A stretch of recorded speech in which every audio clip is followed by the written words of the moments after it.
This is a chopper fork update, or I guess you could call it death certificate.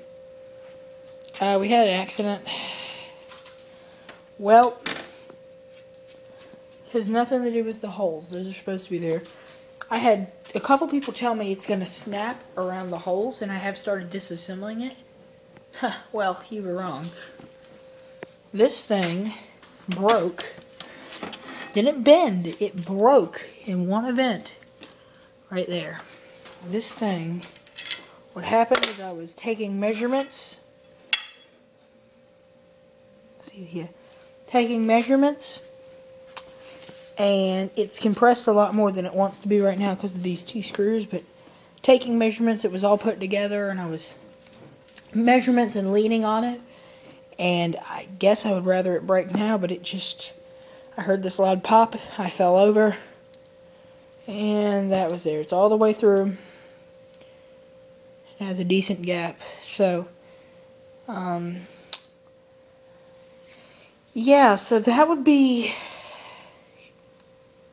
is this aluminum or titanium? I can't remember now. I'm not that, I know what aluminum feels like, but I'm not sure about titanium. Anyhow, this is a shame though, because this one had this clamp design, which made it great for building stuff, but I have a friend, or I should say my dad has a friend in the bike industry, bike world, and I bet he could probably get me one.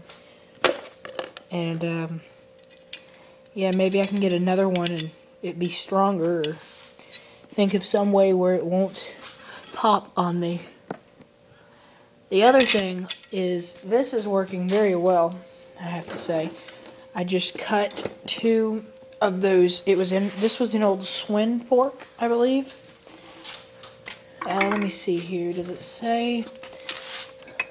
Ew, it's scary. No, it doesn't. This was an old Swin fork off of a very small Swin child's bike. Found the bike back in the woods originally and asked around. It was no one's.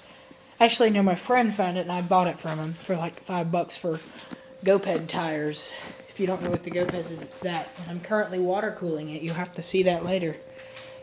But anyway, I cut the fork up. It's on there great. It fits in there on these nice wheels.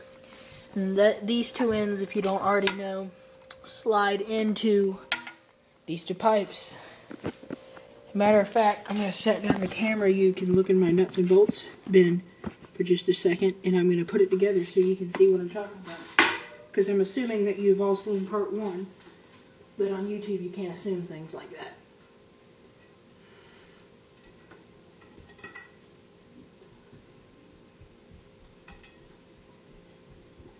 One second, this is hard to do one-handed. Normally I had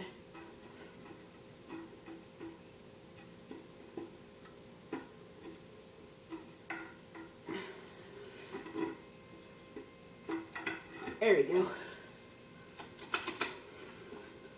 So in reality, it sits about this high, and quite obviously being like a chopper, it's going to be at an angle about like this, I would say. And but it goes in there good. It just slides right in there, and I would obviously, this is steel and that is steel, so I could get it welded, but I was just going to bolt it. That's what the other side of the nut looks like. And yeah, it rolls good, runs away from me all the time.